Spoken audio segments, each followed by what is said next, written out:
The boys, a notorious group of bullies from the high school football team, marched into the hallway. Their leader, Scott, grinned maliciously as he spotted the elderly janitor mopping the restroom floors. Mr. Jenkins, a frail, quiet man, was always the target of their pranks. Today, though, they had something bigger planned. "Hey, old man!" Scott shouted as they entered the restroom, their voices echoing off the walls. Scott and his friends laughed as they shoved Mr. Jenkins into a corner. The janitor, accustomed to the taunts, said nothing. He was used to being treated as invisible, a shadow in the background of the bustling school. The boys didn't know, though, that someone was watching. Keanu Reeves, a quiet man in his 40s, had entered the restroom minutes earlier to use the facilities. He had been in the stall, unknowingly unaware of the situation unfolding outside. But as the laughter grew louder, he decided to investigate. Scott pushed Mr. Jenkins to the ground. His friends joined in, laughing as the elderly man struggled to get up. Keanu's heart sank as he heard the thuds and grunts from outside his stall. Something needed to be done. Keanu stepped out of the stall, his presence immediately commanding attention. "Hey!" he called out in a calm yet firm voice, startling the bullies. Scott turned around with a cocky smirk. He didn't recognize the man, but the deep, calm voice made him pause. Keanu slowly walked towards the group, his eyes locking on Scott. "You think it's funny, pushing around an old man?"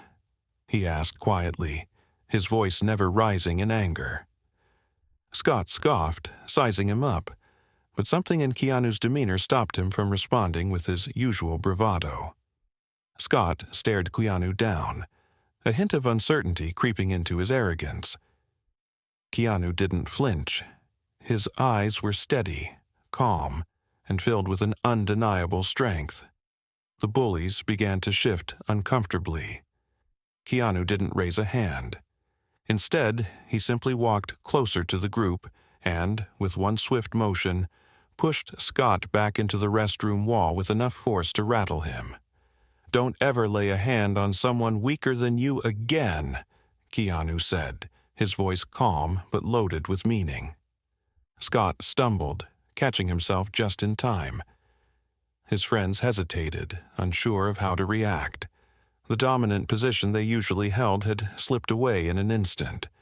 The school bully, who was used to controlling situations with his fists, now felt out of his depth.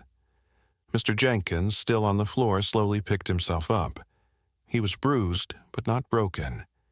He'd taken much worse in his years working at the school, but seeing someone stand up for him, in a way that he never could, sparked something inside him. Keanu stood motionless as Scott and his gang sized him up. They had been used to getting their way by intimidation, but this man, standing before them, was different. He wasn't afraid, he wasn't backing down, it unnerved them. "What's the matter, tough guys?" Keanu continued, his tone still unchanging. "You don't know how to act when someone stands up to you." The power dynamic had already shifted. The bullies were no longer the ones in control. Keanu turned to Scott and asked, "What does it say about you when you need to hurt someone to feel powerful?" Scott opened his mouth but faltered. His usual snark was gone, replaced by a strange feeling of discomfort. Before Scott could gather his thoughts, Keanu grabbed him by the collar and, with one swift motion, spun him around, tossing him toward his friends. The force was enough to knock two of them off their feet.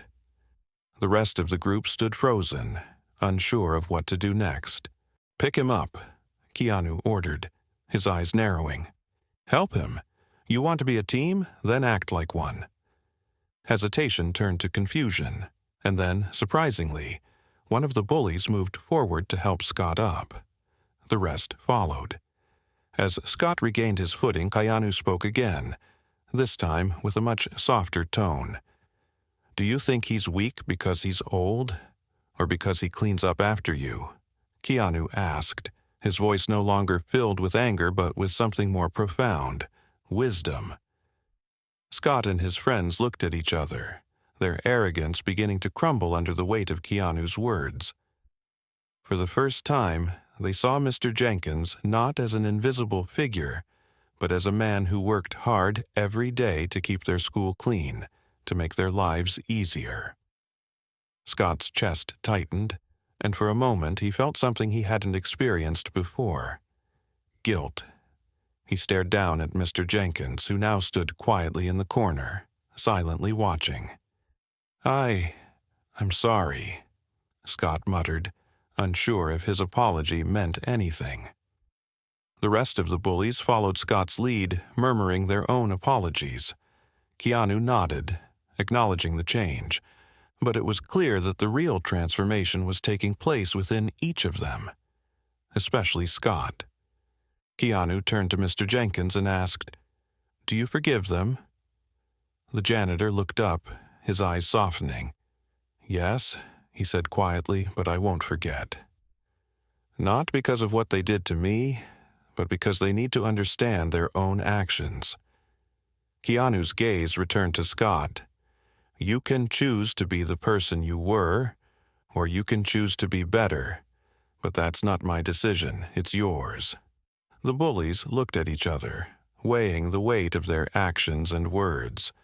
The bell rang, signaling the end of the break. The boys began to leave the restroom, but this time they did so quietly. They had no taunts or laughs to share, only a sense of discomfort lingering in the air. As they walked back down the hall, Scott kept his head down. His friends were unusually silent, the weight of what had just transpired heavy on them. Keanu had delivered the lesson, but it was up to them to learn from it. The day passed uneventfully for Scott, but the words Keanu spoke kept echoing in his mind. He found himself looking at people differently, wondering if they felt small the way he had made others feel. The harshness inside him began to erode. Keanu's lesson lingered throughout the week. The once rowdy group of bullies were quieter now, choosing to pick up their trash instead of throwing it, choosing to let others sit at the lunch table without intimidation. They were learning, albeit slowly. Mr. Jenkins noticed the change too. Though he didn't say anything, he smiled more often as he worked. He wasn't just an invisible figure anymore. He was a person who had been given a voice, one that had made a difference. Keanu visited the school one last time before the end of the semester. Scott approached him, his steps slow but steady. "Thanks," he said quietly, looking Keanu in the eye. Keanu simply nodded. Keanu placed a hand on Scott's shoulder. "Just remember, it's never too late to change. Your actions today shape who you'll be tomorrow. Choose wisely." And with that, he walked out of the school, leaving behind a lasting impression. Months passed, and Scott and his friends no longer resorted to bullying.